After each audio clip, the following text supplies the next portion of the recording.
नमस्कार साथियों, स्वागत है आपका द नर्व अकेडमी में। आज जो है हमारी गर्भ सीरीज़ की क्लास 2 होने वाली है, जिसमें आज हम सेल यानी कि कोशिका के प्रश्नों को आगे जानेंगे। कल हमने इसका पार्ट 1 देखा था, जिसमें हम सेल यानी कि कोशिका के जो टॉपिक वाइज क्वेश्चन है उनको सॉल्व भी किया था। आज हम उसी के आगे के प्रश्नों को जानने वाले हैं। तो ये गर्भ सीरीज़ जो है वो MP पुलिस कांस्टेबल 2026 के लिए आपके लिए होने वाली है, जिसमें हम जानेंगे एप्टेक बेस्ड क्वेश्चन को। तो चलिए स्टार्ट करते हैं और जानते हैं। और यदि आपने अभी तक हमारे विक्रम बैच की जो वीडियो है वो नहीं देखी है तो आप उसको भी जाके देख लेना कि ये क्या है। ये तो आपके लिए जो है MP पुलिस कांस्टेबल के लिए फ्री बैच है, जो कि यूट्यूब पर होने वाला है। बाकी इसकी सारी जानकारी आपको इस वीडियो में मिल जाएगी। आप जाना चैनल पर, आपको जो है वीडियो मिल जाएगी। तो चलिए जानते हैं पहले क्वेश्चन को। पहला क्वेश्चन है, कोशिका के केंद्रक यानी कि न्यूक्लियस की खोज सबसे पहले किस वैज्ञानिक ने की थी। आपसे प्रश्न पूछा है कि जो केंद्रक में न्यूक्लियस जो पाया जाता है, जैसे हम कोशिका का दिमाग भी कहते हैं, उससे आपसे पूछा है कि उसकी खोज जो है सबसे पहले किस वैज्ञानिक ने की थी।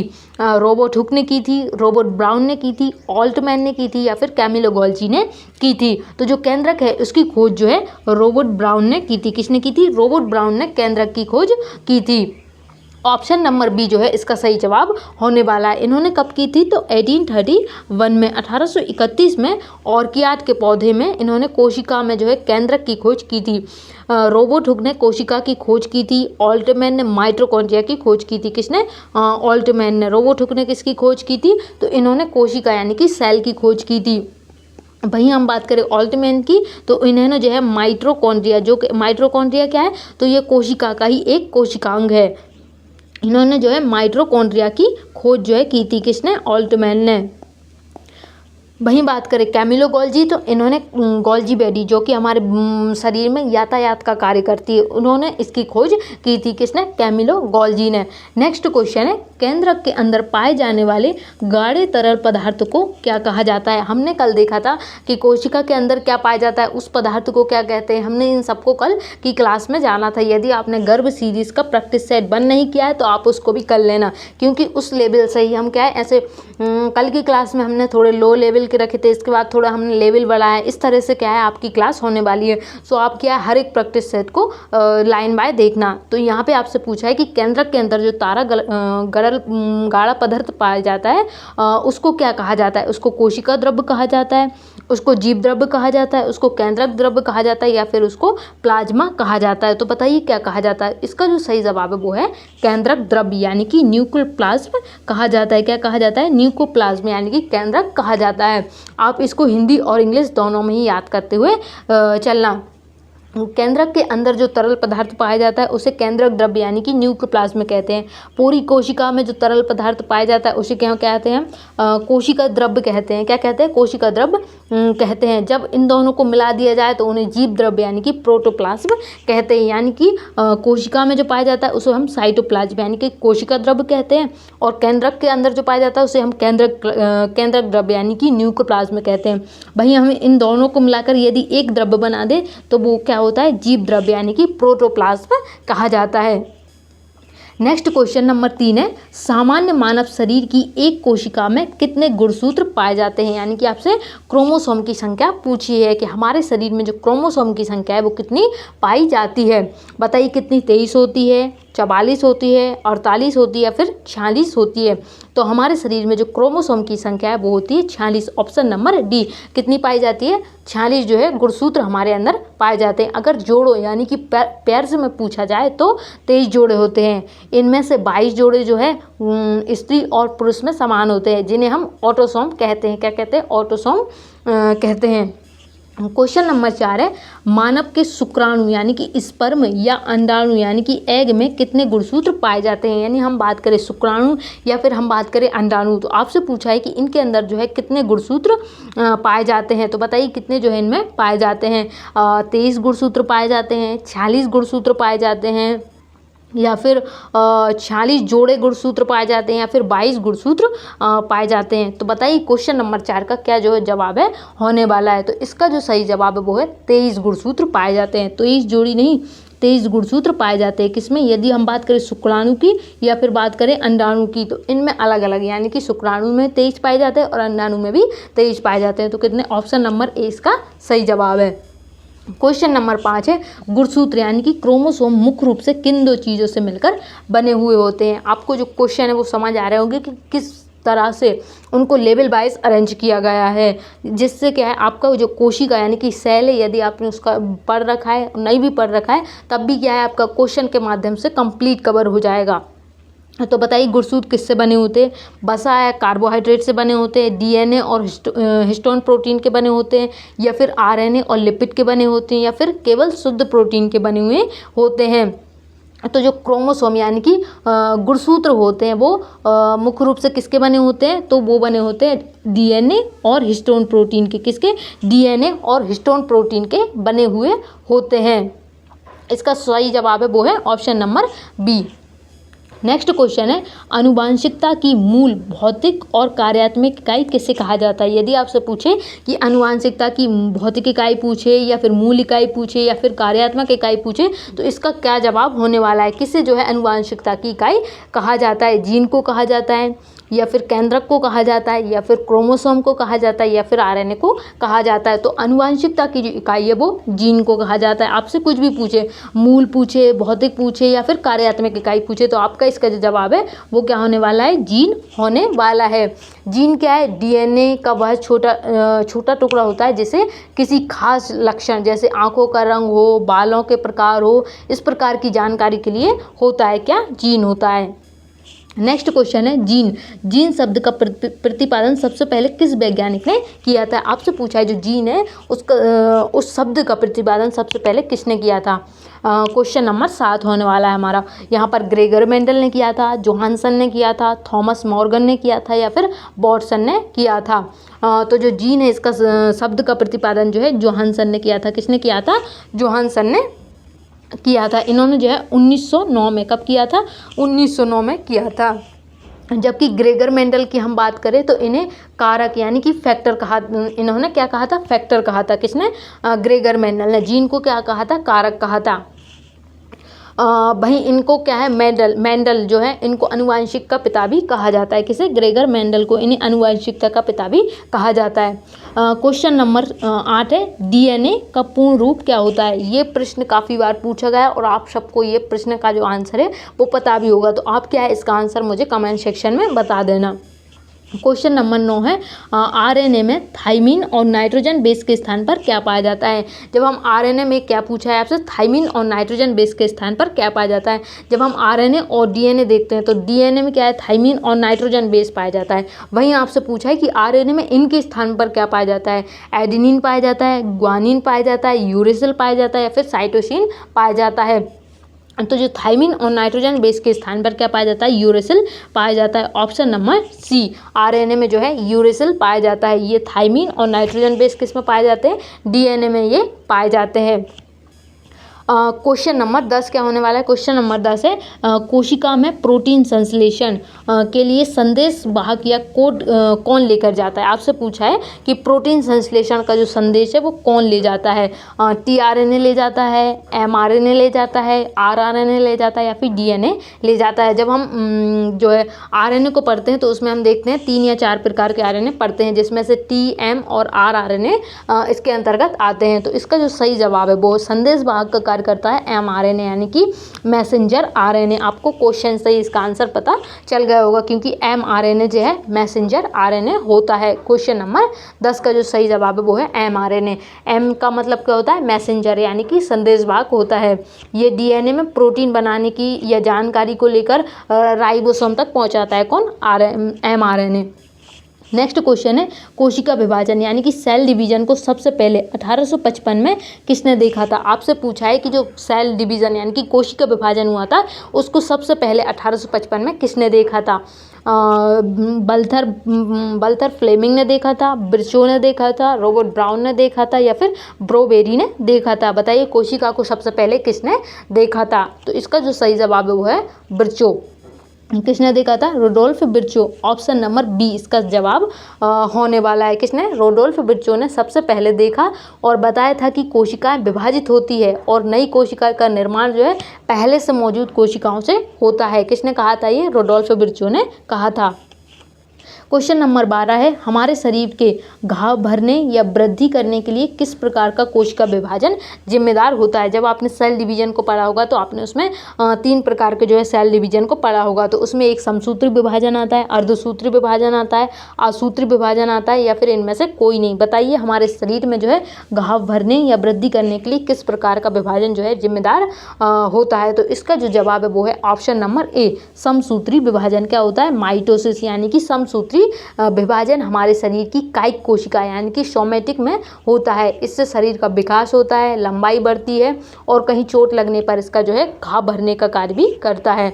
क्वेश्चन नंबर 13 है, जनन कोशिका यानी कि सेक्स सेल्स, गैमेट्स जिसे हम कहते हैं, जैसे शुक्राणु और अंडाणु के निर्माण के लिए कौन सा विभाजन होता है? आपसे पूछा है सेक्स सेल्स, या पूछे आपसे, या फिर गैमेट से पूछे, यानी कि शुक्राणु और अंडाणु को ये हम बोलते हैं। तो आपसे पूछा है इनमें किस प्रकार का जो है सेल विभाजन होता है? तो इसका जो जवाब है वो है अर्धसूत्री विभाजन। क्या होता है? ऑप्शन नंबर सी, अर्धसूत्री विभाजन जो है मियोसिस इसमें होता है। किसमें?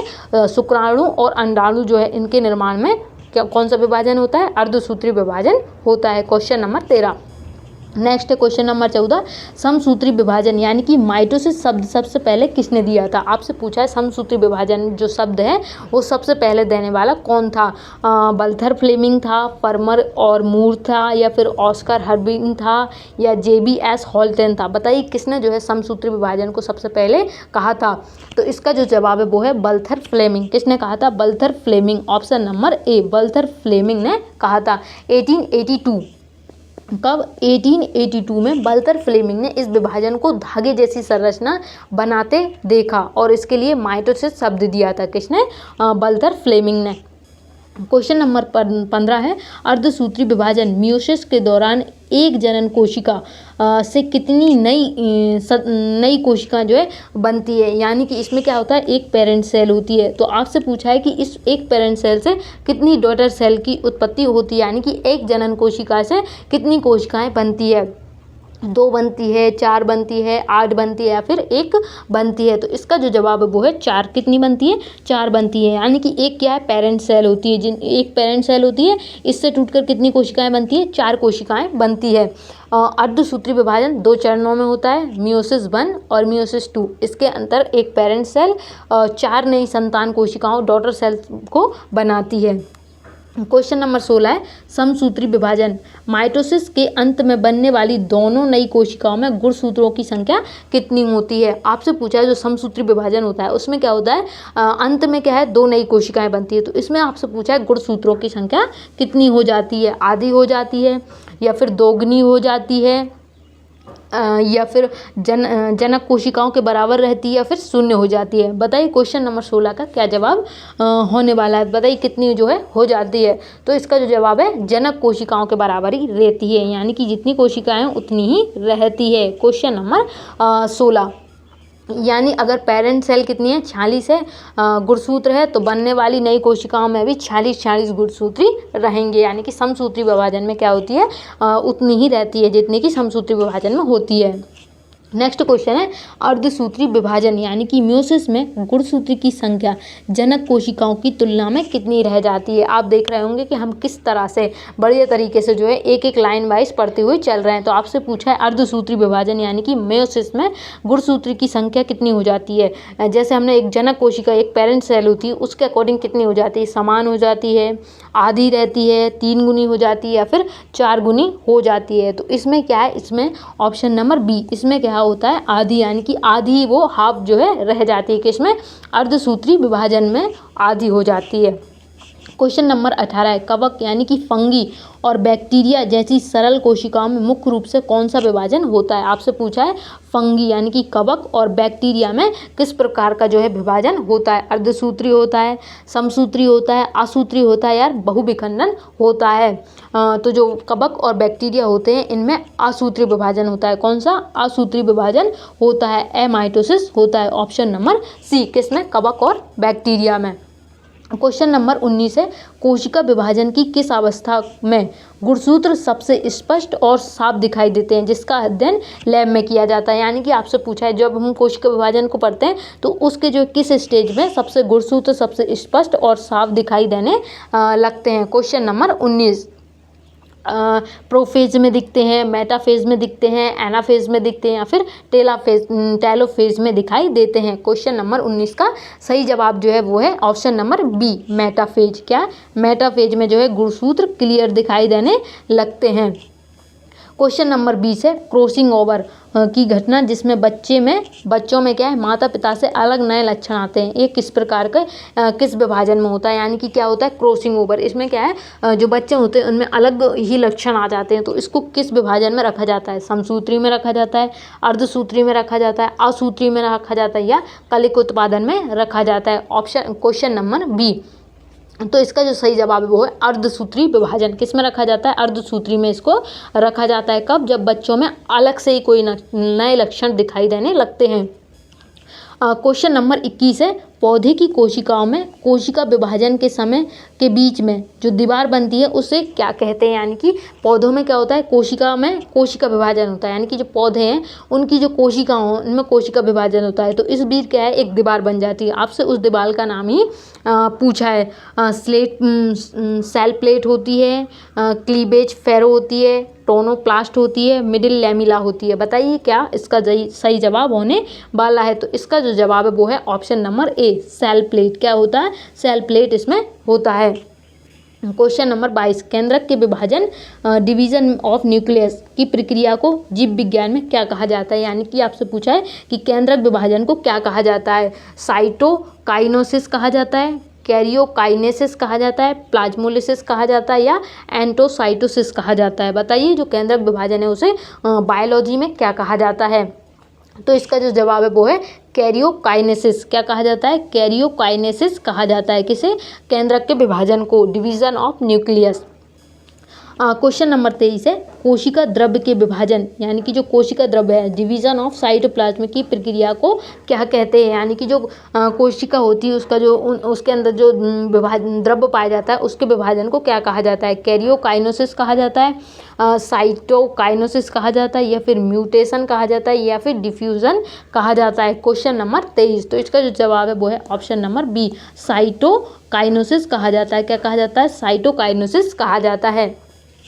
क्वेश्चन नंबर 24, केंद्रक के अंदर मिलने वाली एक छोटी सघन और गोल संरचना को क्या कहते हैं जो राइबोसोम बनाती है। आपसे पूछा है जो कोशिका है उसके अंदर एक छोटी और सघन जो है गोल संरचना पाई जाती है उसे क्या कहते हैं, जो क्या निर्माण करती है, जो राइबोसोम का निर्माण करती है। क्रोमेटिन कहा जाता है, प्लाज्मिडा कहा जाता है, केंद्रिका कहा जाता है या फिर सेंट्रोसोम कहा जाता है। तो जो राइबोसोम बनाती है उसको हम कहते हैं केंद्रिका, यानी कि न्यूक्लियोसिस क्या कहा जाता है, केंद्रिका कहा जाता है। क्वेश्चन नंबर 25 है, केंद्रिका की खोज किस वैज्ञानिक ने की थी। आपसे पूछा है जो केंद्रिका है उसकी खोज किसने की थी। फोंटाना ने की थी, ब्रोबेरी ने की थी, पेलाडे ने की थी या फिर डी डिबे ने की थी। तो जो ऑप्शन क्वेश्चन नंबर 25 है इसका जो सही जवाब है वो है फोंटाना। किसने, फोंटाना, ऑप्शन नंबर ए। कब की थी इन्होंने, 1781 में फोंटाना नामक वैज्ञानिक से सबसे पहले केंद्रिका को देखा था। बाद में ब्रोबेरी ने सेंट्रोसोम की और पोलैंड ने राइबोसोम की खोज की थी। किसने, ब्रोबेरी ने क्या किया था, सेंट्रोसोम की खोज की थी। वहीं पोलैंड की बात करें तो इन्होंने राइबोसोम की खोज की थी। क्वेश्चन नंबर 26 है, डीएनए में कौन सी शर्करा यानी कि शुगर पाई जाती है। आपसे पूछा है जो डीएनए उसमें क्या पाई जाती है, शुगर यानी कि शर्करा पाई जाती है। तो उसका आपसे क्या पूछा है, नाम पूछा है कि कौन सी शर्करा पाई जाती है। राइबोस शर्करा पाई जाती है, डीऑक्सी राइबोस शर्करा पाई जाती है या फिर ग्लूकोज या फिर फ्रक्टोज। तो जो डीएनए में शर्करा पाई जाती है वो है डीऑक्सी राइबोस शर्करा। क्या कहा जाता है उसे, डीऑक्सी राइबोस शर्करा इसको कहा जाता है। क्वेश्चन नंबर 27 है, आरएनए में मुख्य रूप से कौन सी शर्करा पाई जाती है। आपसे दोनों ही पूछा है, यहाँ पे आपसे डीएनए की शर्करा पूछी, यहाँ आपसे पूछी आरएनए की शर्करा। राइबोस शर्करा पाई जाती है, सुक्रोज शर्करा पाई जाती है, माल्टोज या फिर डीऑक्सी राइबोज पाया जाता है। ये तो किस में पाया जाता है, ये पाया जाता है डीएनए में। आरएनए की बात करें तो इसमें राइबोज शर्करा पाई जाती है। क्या पाई जाती है, राइबोज शर्करा पाई जाती है किसमें, आरएनए में। क्वेश्चन नंबर 28 है, प्रयोगशाला में सबसे पहले कृत्रिम जीन आर्टिफिशियल जीन का संश्लेषण करने वाले भारतीय मूल के वैज्ञानिक कौन थे। आपसे पूछा है कि कृत्रिम जीन का जो संश्लेषण किया है वो भारतीय मूल के थे, तो वो कौन थे। क्वेश्चन नंबर 28 है, आपसे इसका सही जवाब क्या है। सीवी रमन है, हरगोविंद खुराना है, या फिर जगदीश चंद्र बोस है, होमी जहांगीर भाभा है।